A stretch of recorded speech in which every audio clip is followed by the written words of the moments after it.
सुभद्रा और अर्जुन की अद्भुत प्रेम कथा। भगवान श्री कृष्ण ने रुक्मिणी से कहा, प्रिय, भविष्य में अनर्थ होने वाला है, उसी की चिंता मैं कर रहा था। यह सुनकर रुक्मिणी कहती हैं, आप भविष्य की चिंता कर रहे थे, परंतु प्रभु कुछ वर्तमान की भी सोचिए। आपने कहा था कि सुभद्रा और अर्जुन का संबंध होगा, परंतु मुझे तो उसके कोई लक्षण दिखाई नहीं देते। द्वारिका में श्री कृष्ण की मुरली की धुन सुनकर रुक्मिणी अपने शयन कक्ष से उठकर भगवान के पास आती है और कहती है, भगवान, आज आपके मुरली के स्वर व्याकुल हो गए थे। मुझे ऐसा लग रहा था जैसे आप किसी को मना रहे हैं। इस पर श्री कृष्ण कहते हैं, देवी, मैं तुमसे कुछ छुपा नहीं सकता। मैं दाऊ भैया को मना रहा था, उनसे विनती कर रहा था कि वे द्वारिका वापस लौट आए। यह सुनकर रुक्मिणी कहती हैं कि इसका अर्थ है कि आप हस्तिनापुर होकर आए हैं। यह सुनकर श्री कृष्ण कहते हैं, देवी, आपने सत्य कहा है। शकुनी मामा ने हमारे भूले भले दाऊ भैया को जाल में फंसाया है, इसीलिए मैं उन्हें सावधान करने गया था, परंतु दाऊ भैया मेरी बात समझने के लिए तैयार ही नहीं है। हे देवी, भविष्य में अनर्थ होने वाला है, मैं उसी की चिंता मैं कर रहा था। यह सुनकर रुक्मिणी कहती हैं, आप भविष्य की चिंता कर रहे थे, परंतु प्रभु आप कुछ वर्तमान के बारे में भी सोचिए। आपने कहा था कि सुभद्रा और अर्जुन का संबंध होगा, परंतु मुझे तो उसके कोई लक्षण दिखाई नहीं देते। दोनों के मन में आप अपनी माया ने प्रेम के बीज डाल दिए हैं, परंतु आज तक दोनों अपने प्रेम को व्यक्त करने में संकोच कर रहे हैं। तो संबंध कैसे होगा? मुझे तो विश्वास ही नहीं होता। तब श्री कृष्ण कहते हैं, हे देवी, यह संबंध तो अवश्य होने वाला है। इस कौरव और पांडव वंश का जो महाविनाश होने वाला है, उस महाविनाश के खंडहरों में एक ही फूल बचेगा, और वह फूल सुभद्रा के गर्भ से पैदा होने वाला है। देवी, यही विधि का विधान है।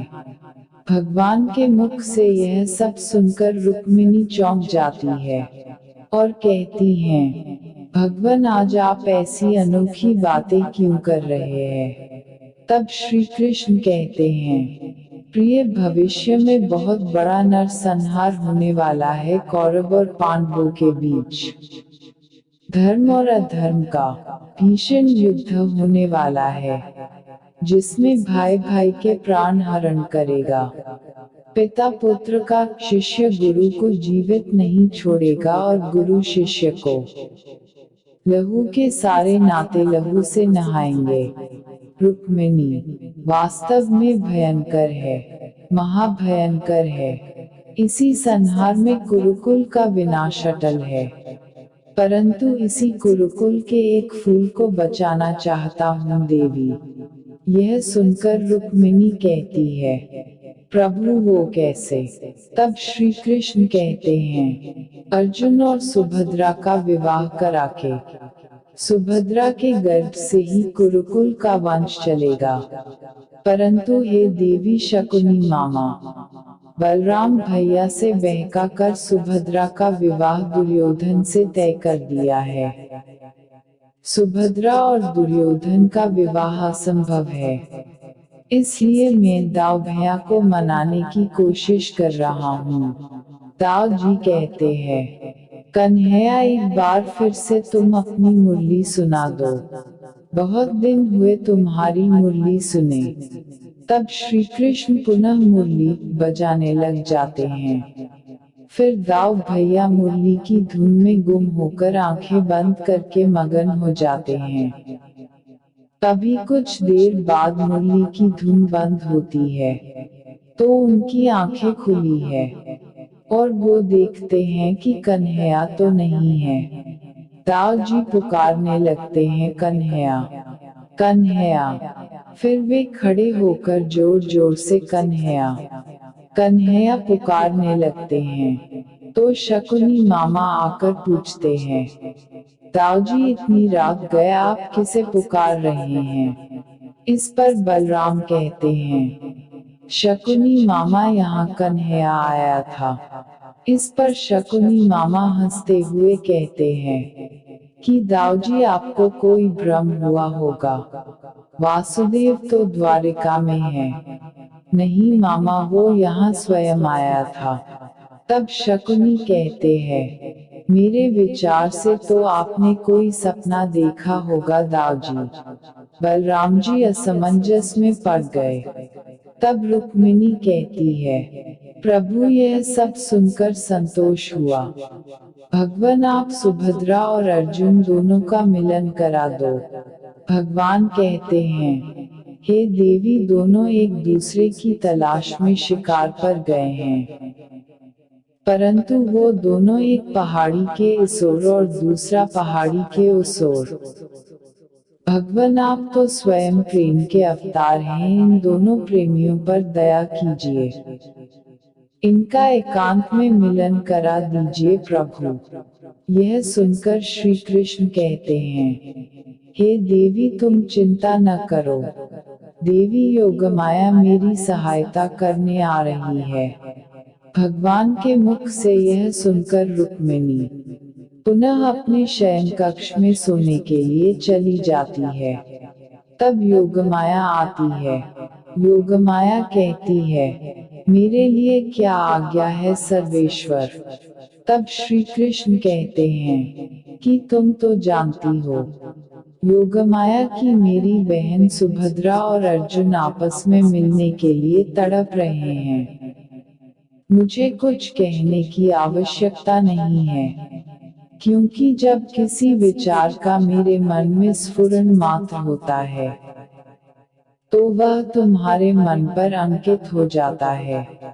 तो जैसा हमारे विचार पटल पर चित्र बन रहा है, वैसा ही समय के आंचल पर लिख दो। योगमाया कहती है, आपकी जो आज्ञा प्रभु।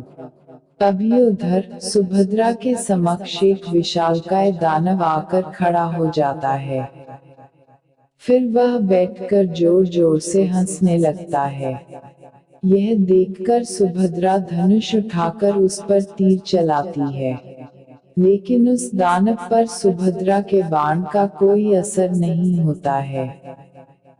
फिर सुभद्रा और उसकी दोनों सखियां जोर जोर से चीखने लगती है, कोई बचाओ, कोई बचाओ। इस दौरान वह दानव सुभद्रा को रथ सहित उठा लेता है, लेकिन उनकी सखियां नीचे कूदकर सुभद्रा से भी रथ से नीचे उतरने के लिए कहती है, लेकिन वह ऐसा नहीं कर पाती है। दानव सुभद्रा को रथ सहित लेकर आकाश में उड़ जाता है और पहाड़ी के उस पार जाता है। उस पार वह अर्जुन के समक्ष आसमान में जाकर स्थिर हो जाता है। उसके हाथ में रथ रहता है। रथ पर सुभद्रा जोर जोर से चीखती है, कृष्णा बचाओ, भैया बचाओ। तभी अर्जुन आसमान में देखते हैं।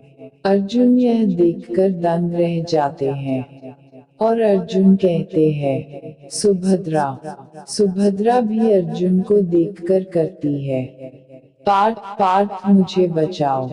फिर अर्जुन कहते हैं, ठहर दुष्ट ठहर, अपने प्राणों की रक्षा चाहता है तो सुभद्रा को छोड़ दे। यह सुनकर राक्षस ने कहा, नहीं छोड़ूंगा, यदि तुम वीर हो तो करो सुभद्रा की रक्षा, मैं तो इसे लेकर ही जाऊंगा।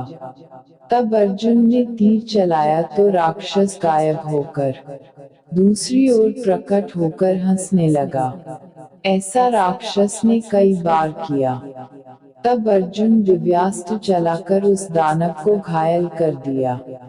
उसके बाद राक्षस ने वह रथ को भूमि पर रखकर रथ के चारों ओर अपनी माया से आग लगा दी और गायब हो जाता है। सुभद्रा चीखती है, पार्थ मुझे बचाओ, मेरी रक्षा करो। उस अग्नि की तपन से सुभद्रा बेहोश हो जाती है। तो अर्जुन ने सुभद्रा को उसे रथ में से उठाकर दूसरी ओर ले गए। फिर योगमाया ने अपनी माया से पास में ही एक सुंदर झरना और बगीचा निर्मित कर दिया। अर्जुन सुभद्रा को उठाकर बगीचा में ले जाते हैं और सुभद्रा को चट्टान पर लेटाकर झरने से एक पत्ते में पानी भरकर लाते हैं और सुभद्रा को पानी पिलाकर होश में लाते हैं। और अर्जुन कहते हैं, सुभद्रा अब तुम ठीक तो हो? तब सुभद्रा कहती है, आप ऐसा कहकर सुभद्रा उठने लगती है। तो अर्जुन उन्हें पकड़कर कहते हैं, अभी लेटी रहो, नहीं तो चक्कर आ जाएगा। फिर अर्जुन सुभद्रा को अपनी अंजलि से पानी पिलाते हैं और अपने अंगस्त्र से सुभद्रा का मुंह पोंछते हैं और तपीश वाले स्थान गीले वस्त्र से हाथ मुंह को गिला कर देते हैं। यह देखकर सुभद्रा को आनंद आ जाता है। फिर दोनों में प्रेमपूर्ण वार्तालाप करते हैं और अंत में बातों ही बातों में दोनों एक दूसरे से प्रेम का इजहार कर देते हैं। इधर श्री कृष्ण रुक्मिणी को बताते हैं कि अब यह जान लो कि अर्जुन और सुभद्रा दोनों मिल गए हैं और सुभद्रा ने अर्जुन के जीवन रथ का सारथी बनना स्वीकार भी कर लिया है। भगवान ने कहा, देवी आओ मेरे साथ। फिर श्री कृष्ण और रुक्मिणी दोनों अपने कक्ष से उठकर गैलरी में खड़े हो जाते हैं। तो श्री कृष्ण बताते हैं, वे देखो दोनों साथ साथ आ रहे हैं। अर्जुन रथ से उतरकर सुभद्रा को कंधे से पकड़ता है तो सुभद्रा मुस्कुराकर उसे संकेतों से ऐसा करने से मना करती है। फिर दोनों अलग अलग होकर महल में प्रवेश करते हैं। यह देखकर गैलरी में श्री कृष्ण के साथ खड़ी रुक्मिणी कहती है, अच्छा तो ये बात है, परंतु सुभद्रा ने आपसे पूछे बिना ही हाँ कह दी। यह सुनकर श्री कृष्ण कहते हैं, हाँ ये तो बात है। अच्छा ये बताओ, जब तुम रथ पर बैठकर मेरे साथ कुंडलपुर से आई थी तो क्या तुमने अपने भैया रुक्मी से पूछा था? यह सुनकर रुक्मिणी चुप होकर शर्मा जाती है। फिर उधर अर्जुन और सुभद्रा दोनों महल में प्रवेश करते हैं। तो रास्ते में अर्जुन सुभद्रा का हाथ पकड़ लेते हैं। तो सुभद्रा कहती है, हमारा हाथ छोड़ दीजिए, कोई देख लेगा तो क्या कहेगा? यह सुनकर अर्जुन कहते हैं कि हम एक बार किसी का हाथ पकड़ लेते हैं तो उसे जीवन भर नहीं छोड़ते हैं, राजकुमारी जी।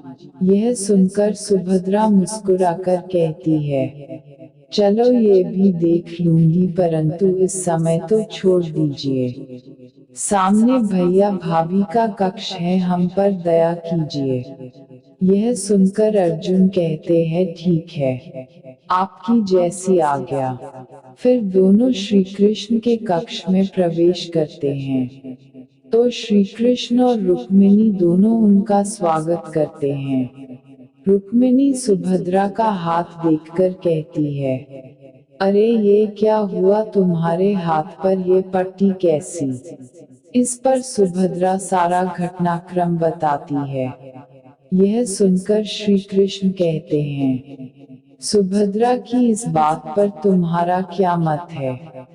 पार्थ तुम दोनों साथ साथ जंगल में। यह सुनकर अर्जुन संकोच करते हुए कहते हैं, बात यह है कन्हैया कि मैं तो पहले ही शिकार पर जा चुका था। मुझे तो जब सुभद्रा की चीखें सुनाई दी तब मुझे पता चला कि सुभद्रा भी अरण्य में है। यह जानकर उस राक्षस का प्रतिकार कर दिया। यह सुनकर रुक्मिणी कहती है, बस तो फिर सुभद्रा के हाथ में ये पट्टी किसने बांधी है? यह सुनकर अर्जुन फिर सकुचा जाते हैं और कहते हैं, मैंने वो तो वन औषधियों से जो भी उपचार हो सकता था, मैंने कर दिया। अर्जुन भगवान श्री कृष्ण के सबसे प्रिय सखा थे। इसके बावजूद भी अर्जुन को अपना प्रेम पाने के लिए बहुत मशक्कत करनी पड़ी। दरअसल बलराम ने अपनी बहन सुभद्रा का स्वयंवर कराने की योजना बनाई। बलराम अपनी बहन का विवाह दुर्योधन से करवाना चाहते थे, क्योंकि दुर्योधन एक बहुत ही बड़ा गदाधारी योद्धा था और बलराम का सबसे चहेता शिष्य था। जब ये बात श्री कृष्ण को पता चली तब उन्होंने अर्जुन सुभद्रा और अर्जुन को मिलाने का अनोखा रास्ता निकाला। श्री कृष्ण जानते थे कि बलराम भैया के हट के आगे उनकी नहीं चलेगी, इसलिए उन्होंने अर्जुन को सुभद्रा का हरण करने का सुझाव दिया। श्री कृष्ण ने सुभद्रा को अपनी एक योजना के बारे में बताया। श्री कृष्ण जानते थे कि सुभद्रा अर्जुन से प्रेम करती है। खुद श्री कृष्ण ने पूरी रणनीति तैयार की और सुभद्रा का हरण करने के लिए अर्जुन की पूरी मदद करने का आश्वासन दिया। श्री कृष्ण जानते कि दुर्योधन दुराचारी है और उसके साथ सुभद्रा कभी खुश नहीं रह सकती। हालांकि सुभद्रा इसके लिए तैयार नहीं थी, क्योंकि वह यह सोचती थी कि यह एक प्रकार का पाप होगा और इससे बड़े भाई बलराम का नाम यदुवंशियों में खराब होगा। परंतु जब श्री कृष्ण के कहने पर सुभद्रा तैयार हो गई। श्री कृष्ण की योजना के मुताबिक जब सुभद्रा गौरी मंदिर पूजा के लिए जाए तो अर्जुन वहीं से सुभद्रा का हरण कर ले और रथ का सारथी सुभद्रा को ही बनाए। श्री कृष्ण के कहे अनुसार ही दोनों ने वही किया। अंत में जब बलराम बहुत क्रोधित हुए थे कि वे अर्जुन का वध तक कर देना चाहते थे, श्री कृष्ण ने उन्हें समझाकर शांत कर दिया और अंत में दोनों का विधि विधान के साथ विवाह हुआ। लेकिन बाद में श्री कृष्ण की तरकीब से सुभद्रा और अर्जुन दोनों बच गए थे। ये इतिहास की इकलौती ऐसी कहानी है जिसमें खुद भाई ने अपनी बहन को उसके प्रेमी तक पहुंचाया था और महाभारत के युद्ध में सुभद्रा पुत्र अभिमन्यु महाभारत के युद्ध में वीरगति को प्राप्त होने के बाद अभिमन्यु की पत्नी उत्तर की गर्भ से परीक्षित ने जन्म लिया था। यही बालक आगे राजा परीक्षित हुए थे।